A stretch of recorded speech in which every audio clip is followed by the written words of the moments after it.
I have a surplus mystery here for you guys. I did buy a few things. There's a range of surplus items in this box that I bought. Some of them I needed for some specific things, and some of them I thought, hey, that'd be kind of cool to have. Let's see what kind of condition these are in and discover it together. While I do have a box cutter, I'm gonna use this bayonet to open the box. I love history. I love getting chances to use it, and obviously I can't use a bayonet for its intended purpose. The dings in this blade, oddly enough, do help open it because, well, as you guys know, it's not super sharp, but the dings act sort of like a serration. So, is the damage a hidden feature?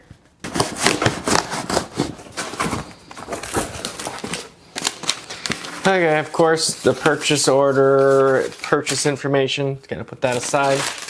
Lots of paper. It's packaged quite well. Okay, what's in this little parcel? Okay, yeah. These are the parts I ordered. And this should help me fix up a few of my project rifles, which I am pretty excited about. This is an Enfield extractor for number 4 Mark I, the accompanying screw, and that little tiny spring that falls out all too easily from a number 4 Mark I rifle. Oddly enough, this is an SKS screw for the butt plate. While I don't have an SKS, sadly, I do have a Mosin, and the Mosin is missing a screw, and they were all out of the Mosin screws. So from what I learned online, these are supposed to be super similar thread, and shouldn't damage the wood. So we'll find out if it threads into my Project Mosin rifle. Now, this is the star of the show, a super expensive piece of metal for a Berthier carbine. I'm definitely looking forward to getting a chance to put this on that rifle and work on that project. But we're not done yet. As you can see, we have 2 more boxes to open. Okay, the number 1 small box. Let's see what's inside of it. This was one of the things I bought and was like, it'd be kind of cool to have. It says pull here like it'll rip, but they put so much tape on it. I'll honestly be a little surprised. Well, I sort of ripped it. Well, I did rip it, sort of worked. Ah, okay. You know what this is?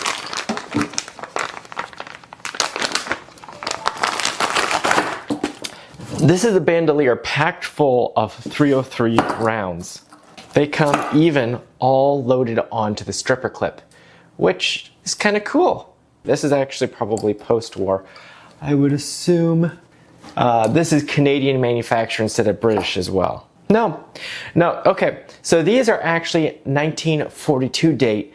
I've never had actual 303 rounds loaded in the stripper clip in the bag from World War II, and it turns out these are actually from World War II. These are 1942 dated rounds, so that's kind of a cool thing to have the ammo bandolier and have it all loaded up with rounds. It is really heavy. I can see why it would sling down here.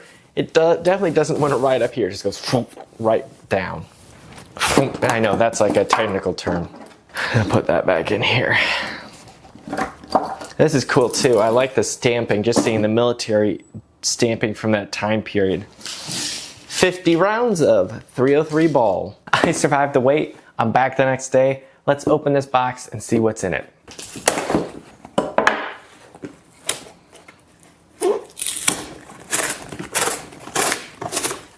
Okay. It's another bandolier, but it's not 303, and it's got a totally different construction than this 303 bandolier. It's also got a whole nother pouch, I think. 1, 2, 3, 4, 5, 6. 1, 2, 3, 4, 5. I'm glad I can count still. There's 5 here and 6 here. There's 60 rounds in this bandolier. There's only 50 in this one.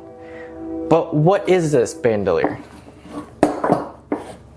What's interesting about this one you actually have buttons you have to open, and they're little steel buttons in order to access the ammo. The other thing that's interesting is it's hard to open it because of how it's sewn. Obviously they would have sewn it as quickly as possible because, well, it's probably one-time use. Do you know what ammo this is? This is 8mm Mauser. Let's see if it's got a date on it. Okay, so this 8mm Mauser was wartime produced as well, and it is dated 1939. So that's kind of cool as well. I don't think this was actually manufactured in Germany. I think this was manufactured in maybe Greece. But those of you who are 8mm Mauser experts, let me know. What information do you know about this ammo? But yeah, that's pretty cool. Now I have a decent quantity of 8mm Mauser ammo. I think this is really cool that this is a wartime manufacture. I had bought this because I had wanted to shoot some 8mm Mauser rounds, and I didn't know that it was going to be wartime manufacture that I was receiving. I'd still like to shoot it, but I'm torn because it's also wartime manufacture. Am I making a big mistake if I take this out to the range and shoot off a few of these rounds? Maybe I keep a few of them as just samples for my collection of wartime manufacture? Let me know in the comments. I know a lot of you guys have had a lot of experience in these areas, and I'd be interested to learn from you guys on that. Regardless, either way, I think this is pretty cool, having some wartime manufactured 8mm Mauser and some wartime produced 303 rounds from my Lee Enfield rifles. I think it's also interesting seeing how these bandoliers are constructed, and they're both constructed in a very unique way compared to each other. Interestingly though, the 8mm Mauser, its stitching is a lot rougher than the 303. The 303 is also much simpler to get the rounds out of, as you do not have to fiddle with any buttons. There's just a little pocket that opens up. You can pull the rounds out just like that. Apparently it fell a little bit out of its clip there. There we go. So 1942 manufacture, 1939 manufacture. So the dates are pretty close to each other. Thanks for watching. If you have any comments, thoughts, or suggestions about any of this order that maybe you have some experience or expertise in, feel free to drop it down below. I love hearing from you guys, and I do read your comments, and I have learned a lot from a lot of you guys, so thank you. I do have some other orders on the way and some things I'm toying with ordering, but as you know, budget does restrict some of these options. Stick around, subscribe, and hit that like button, and when you hit it, especially on a mobile device, don't literally hit it, but tap it. There'll be a little option that pops up that asks if you want to hype the video. Click that hype, it makes a big difference, and I really do appreciate all of you who do that. Thank you for watching. This is Brave Builds, where history, kit, and reenacting all come together to help us better understand their bravery, because their stories deserve to be remembered.